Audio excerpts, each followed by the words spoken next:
Hey guys, long time no see. Well, I suppose a month no see, which I suppose really isn't that long for me considering that I have literally had periods of time where I go 6 months or more without posting a video, but I wanted to let you know what's been up for this last month and a half because it's been a lot. It's been a lot.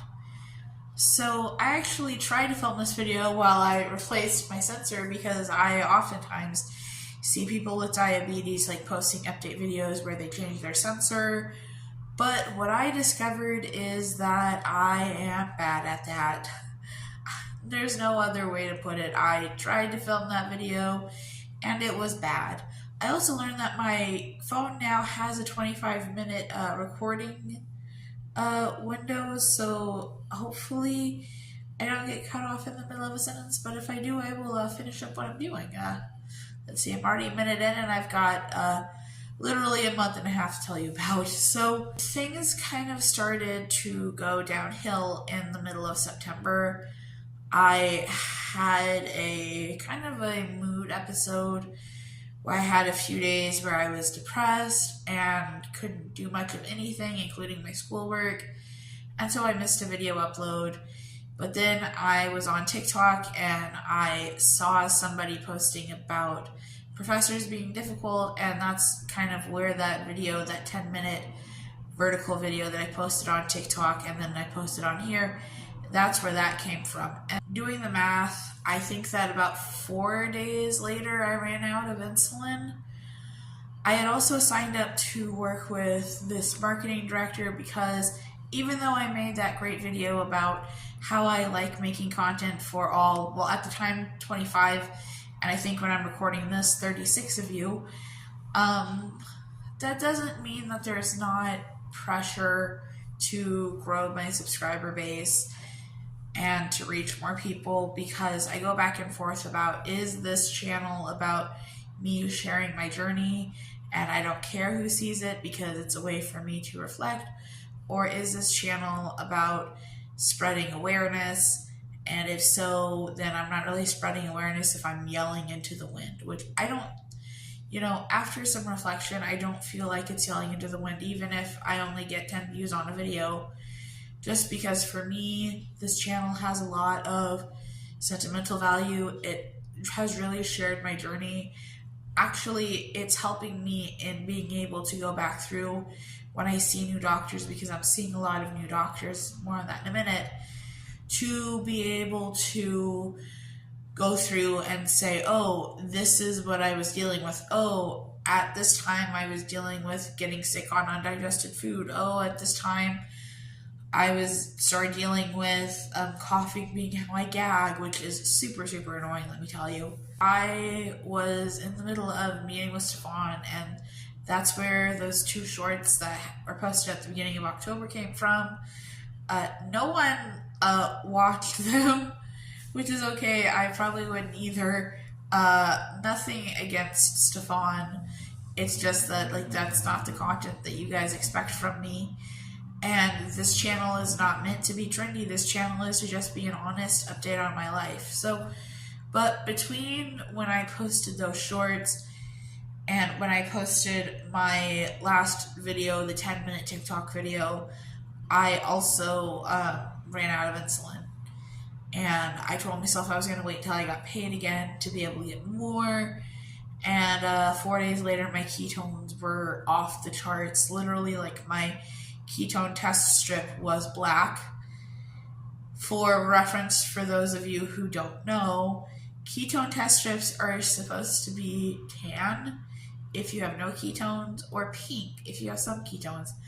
Then being black means that you need to call an ambulance, or in my case, call an Uber, because at that point in time I had Ambetter. I wasn't on Medicaid yet. And so I was in the hospital for 3 days. And it was 2 nights made up 3 days. So I got to the hospital at 8 a.m. on Tuesday, and I left at 8 p.m. on Thursday. I was technically in the emergency room, but it was an inpatient deal. I went to the local hospital, which actually ends up being the best hospital in Chicago. I just happened to live near that hospital.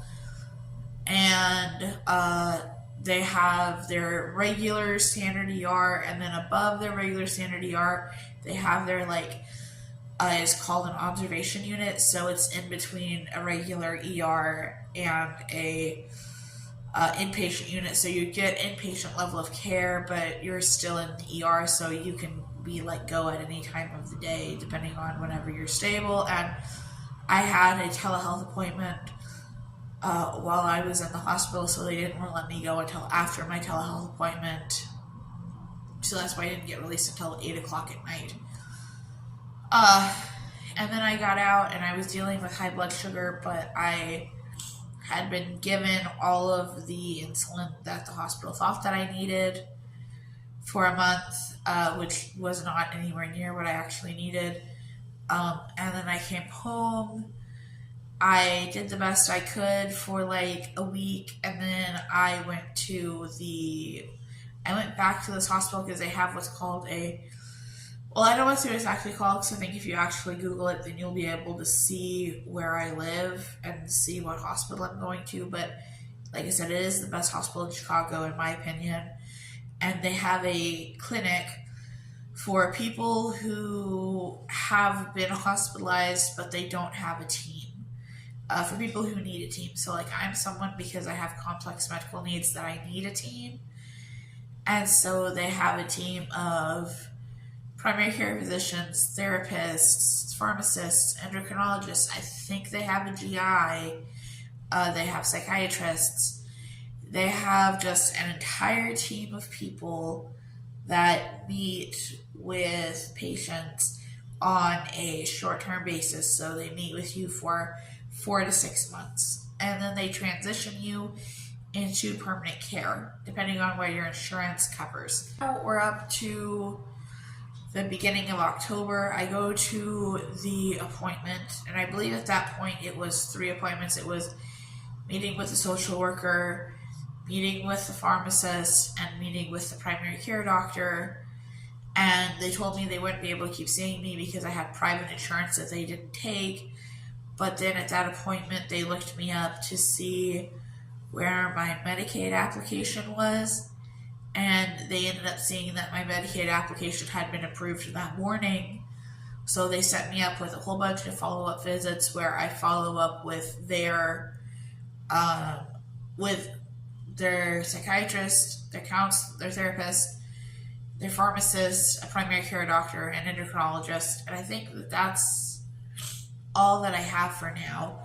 At that appointment, and this was quite disappointing for me, at that appointment, I got sick. I caught a cold.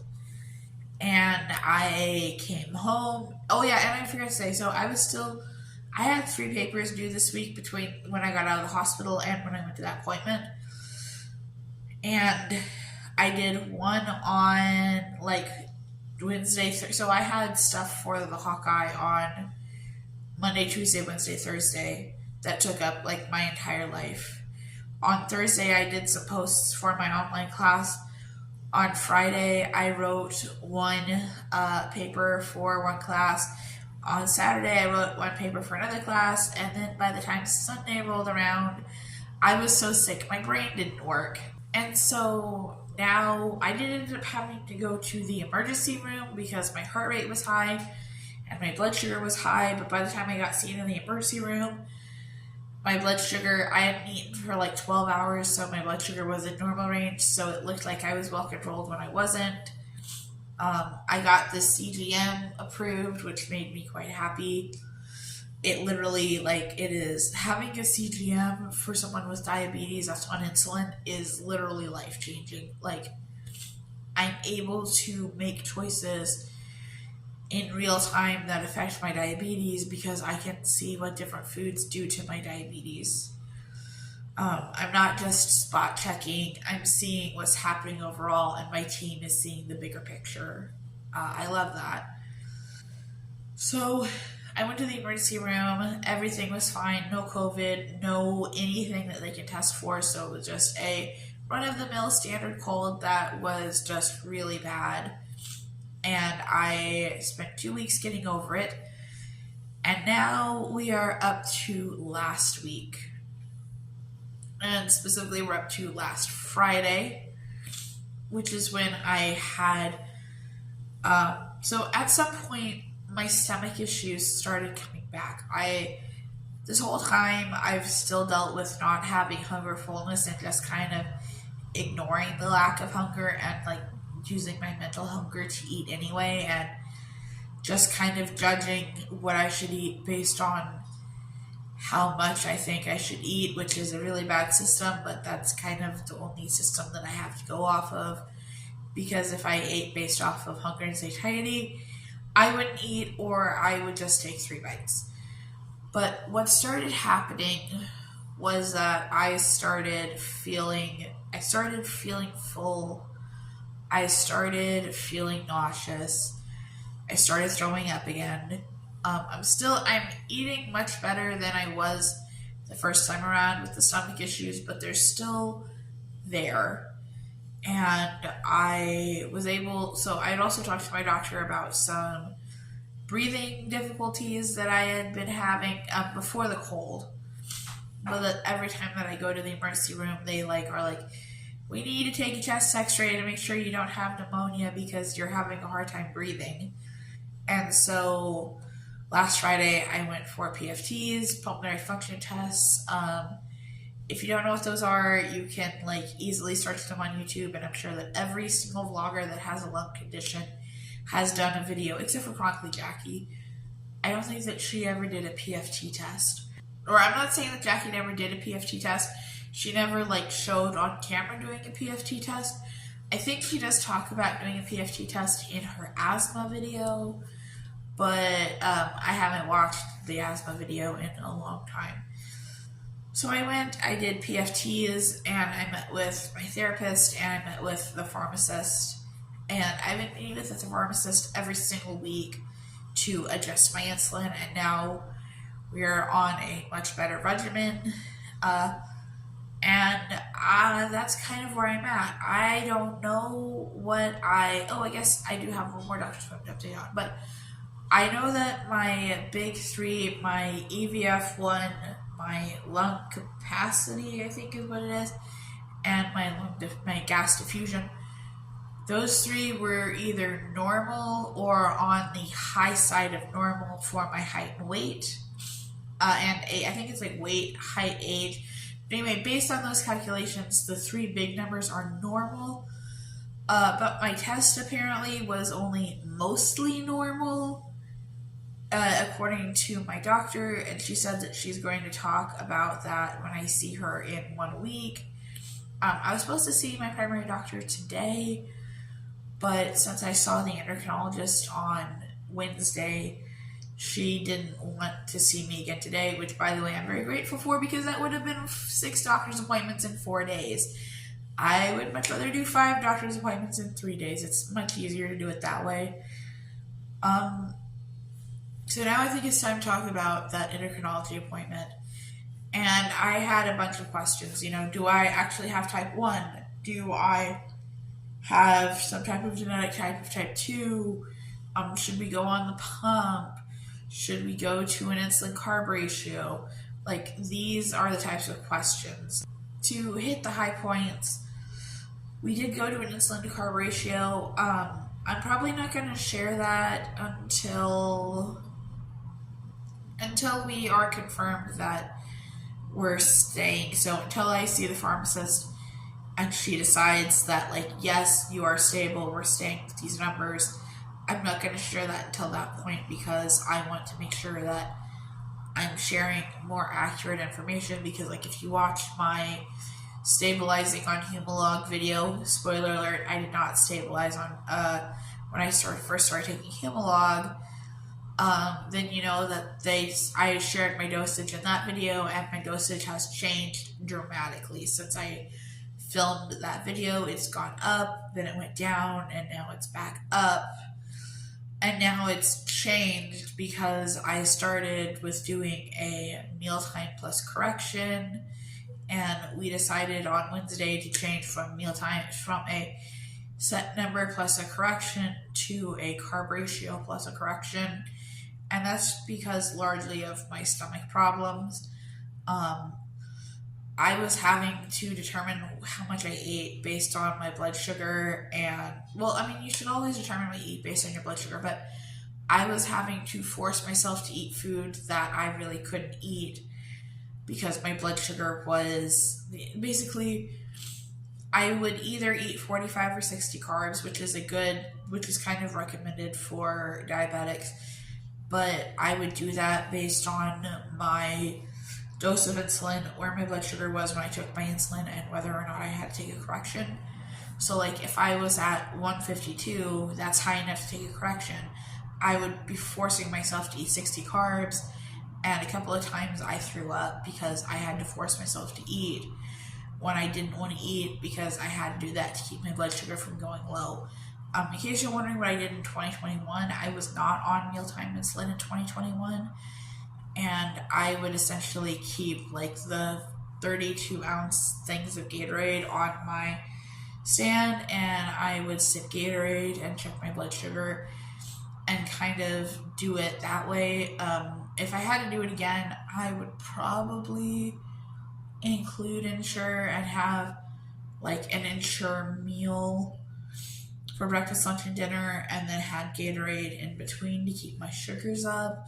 But that's what I did in 2021. It's not really a great option for me right now because number one, you should not be relying solely on Gatorade long term like I was. And number two, I'm on a meal plan, so every meal that I waste is money that I waste. So like even when I don't want to eat in the cafeteria, I oftentimes will try to force myself to eat in the cafeteria because I don't want to waste meals that I paid for. It just doesn't make any sense. Let's see, what else do I want to talk about?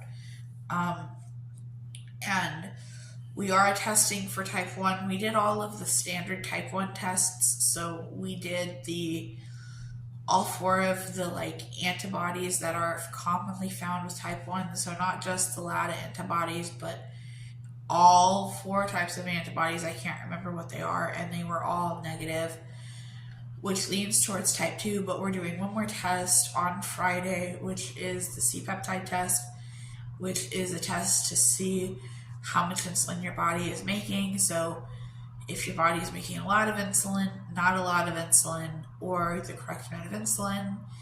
And if my C-peptide comes back low, my diagnosis will change to type 1 diabetes. If it comes back normal or high, my diagnosis will stay type 2 diabetes. And this greatly impacts the next thing I'm going to talk about, which is whether or not I'm going on a pump. Pump users have a lot more control over their diabetes statistically. That's why it's standard practice for type 1 diabetics to use pumps. I know not all do, but many do because it gives you tighter control, better ability to prevent hypoglycemia, better ability to treat hyperglycemia without dropping you super low. And I think that it would be helpful for me to be able to be on a pump, but I have Medicaid, and Medicaid typically doesn't pay for pumps for people with type 2 diabetes. So if this C-peptide comes back that I have low insulin, then my doctor will be able to argue either that it is type 1 or that even though it's type 2, I am insulin dependent. Which would make it easier to get on the pump. The alternative is that we are looking into a study that is being conducted by the hospital on the efficiency of using pumps for people with type 2 diabetes. As far as we can tell, I meet the criteria for the study. I may not. We will see. And if I do get in that study, there is a 66% chance that I will be switching to a pump for the duration of the study. If I am selected for the MPI group, I will still participate in the study. I don't know if I'm getting paid. I honestly don't care if I get paid. I believe in contributing to medical research, and so this study is potentially going to contribute to make it easier for people with type 2 diabetes to get on insulin pumps. So we will see how it goes. I will keep you updated. I will try to vlog next Friday when I go to the hospital. Oh, I just realized it's probably going to be a little bit difficult to hide what hospital it is, but I'll do my best to hide what hospital it is. And yeah, that's what's been going on with me. I can't believe that I kept this video below 25 minutes. Alright guys, I just want to say I appreciate you so much. I'm glad that I'm back, and I'm sorry if I sound stuffy, because like my nose decided to become stuffy specifically for this video. So, alright, bye guys.